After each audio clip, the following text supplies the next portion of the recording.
ஒரு அறிவுள்ள மனிதர் ஒரு நாள் எனக்கு ஒரு கதை சொன்னார். இன்று வரை அந்த கதை என் மனதில் பதிந்து இருக்கிறது. அவர் சொன்னார், ஒரு சிறுவனுக்கு அவன் வாழ்க்கையில ஒரு கனவு இருந்துச்சு. அது என்னன்னா, ஒரு அபூர்வமான, தனித்துவமான, அழகான பட்டாம்பூச்சியை கண்டுபிடிப்பது. அதுக்காக அவன் என்ன பண்ணான்னா, ஒரு பெரிய காட்டுக்குள்ள போய் சோறு தண்ணி இல்லாம காடு முழுக்க அந்த பட்டாம்பூச்சியை தேடினான்.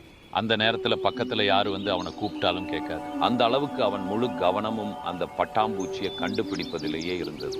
வாரங்கள் கழிந்தது. அவனும் சோர்ந்து போனான். அந்த தருணத்தில் ஒரு அற்புதமான நீல ஒளி வீசும் மேனியை கொண்ட ஒரு பட்டாம்பூச்சி அவன் கையில் வந்து அமர்ந்தது. அதுதான் அவன் தேடி அலைந்த அபூர்வமான, தனித்துவமான, அழகான பட்டாம்பூச்சி. அவனுக்கு சந்தோஷம் தாங்க முடியவில்லை. ஆனா அதே கணத்தில் அவனை ஒரு பயம் ஆட்கொண்டது. இது பறந்துட்டா என்ன ஆகும்? இதே மாதிரி இன்னொரு பட்டாம்பூச்சி என்னால கண்டுபிடிக்க முடியாதே என்று எண்ணி பயந்தான். அந்த பயத்திலே அவன் கையை இறுக்கமாக மூடிக்கொண்டான். அந்த கணமே பட்டாம்பூச்சி நசுங்கி போனது. அந்த கதையை அப்படியே நிறுத்திவிட்டு அந்த அறிவுள்ள மனிதர் என்னை பார்த்து புன்னகையுடன் ஒரு கேள்வி கேட்டார். நீ எத்தனை முறை அப்படி கஷ்டப்பட்டு தேடி கிடைத்த ஒரு அழகான, அற்புதமான விஷயத்தை இழந்து விடுவோமோ என்ற பயத்தில் நீயே நாசம் செய்திருக்கிறாய்?